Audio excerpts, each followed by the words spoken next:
Damon Lindelof's 2025 Star Wars movie now has a lead, at least according to a new rumour. Yahya Abdul-Mateen II has been cast in the upcoming theatrical Star Wars release. The movie is set to go into production later this year, and this rumour comes from Jeff Snyder's podcast The Hot Mic, where he was asked if there are any updates on the mysterious Damon Lindelof Star Wars film. We've got to bear in mind that Snyder was the first to break the news that Damon Lindelof was working on a Star Wars project in the first place, and in more recent times, he shared that casting is already underway, with two leads already cast. In the latest episode of his podcast, when the question was asked, Snyder began to laugh and prefaced, "I don't know if this is something I've heard or just speculation. This is just a drawing the connections type of thing. I'll put it that way." Snyder continued and recalls tidbits he's revealed in the past, that there are two leads in the film, a man and a woman, both people of colour, and he added that the male lead came attached when the project was being put together. Snyder then asked the audience who Damon Lindelof worked with on his last series, that being HBO's Watchmen, to which his co-host John Rocker responded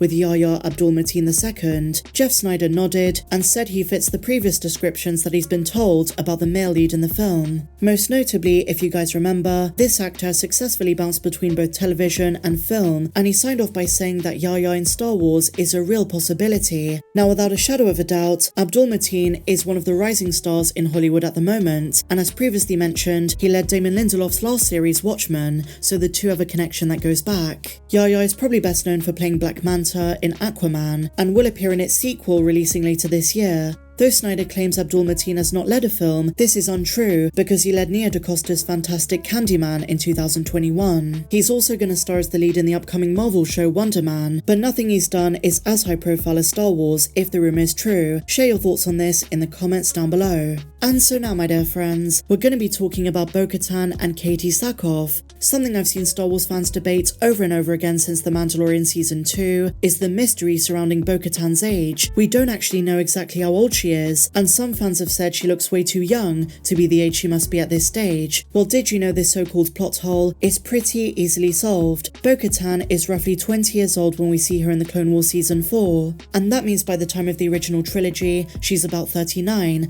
and by the time of The Mandalorian, 5 years after Return of the Jedi, she's in her late 40s. Katee Sackhoff is 42, so it's not the biggest stretch for her to be playing someone just a few years older. Bo-Katan returns to our screens on March the 1st in The Mandalorian Season 3, and recently, Katee Sackhoff gave an interview with Star Wars Insider. Let's take a look. As with her character Bo-Katan, you know where you stand with Katee Sackhoff. Bold, direct, and possessed of an impish sense of humour. When talking about what it's like to be in sci-fi franchises like Star Wars and Battlestar Galactica, this is what she said: "I don't like to play uncomplicated women. I like to walk a mile in someone else's shoes. In the case of Another Life, I wanted to live in the mindset of someone who knew that to save a child's life, she had to leave her behind on Earth, knowing she would never come home again. And when it comes to Bo-Katan in Star Wars, one of the things I love is that I don't think being female has ever crossed her mind, especially in relation to her capabilities or lack thereof. She's a warrior, yes, she's a woman, true, but Bo-Katan is an example of growth and redemption, forgiveness and atonement. She has tremendous strengths, but just as harsh weaknesses.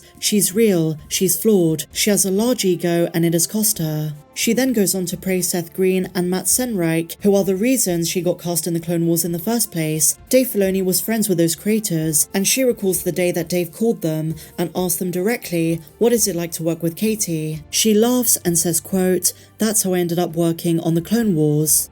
And so now guys, yet another update for Star Wars Celebration. Yesterday we found out that Rosario Dawson, Ahsoka Tano herself, is going to be appearing, probably for a panel based around the Ahsoka show. But now, another confirmation, Billy D. Williams, Lando Calrissian himself, from the original trilogy and The Rise of Skywalker, is going to appear as well. And this is not for nothing, because StarWars.com announced a new Lando comic. This takes place between The Empire Strikes Back and Jabba's palace in Episode 6. Star Wars Return of the Jedi Lando Issue 1 follows Lando and Chewie on their journey to complete a heist from the nefarious Jabba the Hutt and ultimately reclaim their friend Han Solo. So this ties into Return of the Jedi but also War of the Bounty Hunters, which takes place at the same time. Lucasfilm seem to love this period. And it's also worth noting this comic focuses on the relationship between Lando and Chewie, and they even hint that Chewie learns to trust Lando, but he doesn't at first. It's really awesome to see Billy D. Williams again. We still need an update update on the Lando series, which is expected to feature Donald Glover instead. But if they do a series based on Lando's entire life, we could have both iterations, younger and older, maybe Billy D. Williams as an older Lando,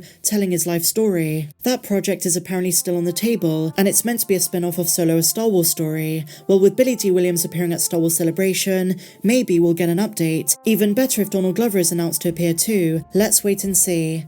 And speaking of Jedi, 2023 marks the 40th anniversary of the film, and there's going to be a panel at Celebration for it. So far, the confirmed guests are Michael Carter, who played Bib Fortuna, Sean Crawford, who plays Yak Face, Tim Dry, who plays Jakeel, Femi Taylor, who plays Ula, Mike Edmonds, who played Logray, Mike Quinn, who plays Nine Numb, who is a friend of the channel by the way, Tim Rose, who played Admiral Akbar, and Caroline Blakeston, who played the original Mon Mothma before Genevieve O'Reilly. I bet she's going to be asked about the Andor show and what she thinks of the younger version of her character. This is a huge year for Mon Mothma because she's rumoured to feature in the Ahsoka show as well, according to a couple of rumours. Let's see if that happens. She's a phenomenal character, and Caroline Blakeston is the one who started it all in 1983. I really can't wait, and as I said in Tuesday's video, the legacy of Return of the Jedi is vibrant in the franchise, notably in The Mandalorian.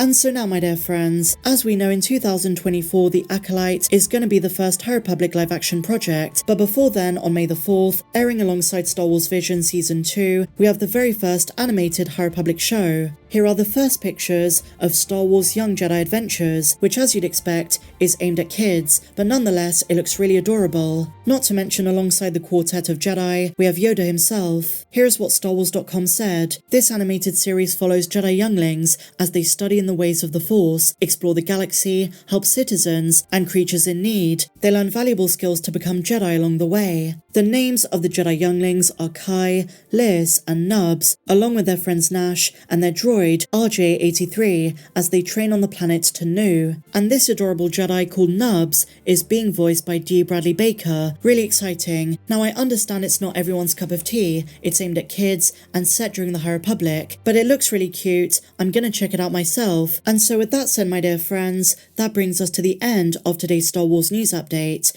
If you enjoyed this video, please be sure to give me a big fat thumbs up, subscribe if you're new, and if you want more videos not found here on YouTube while also supporting the channel, then click the link down there in the description. But until the next one, guys, may the Force be with you always.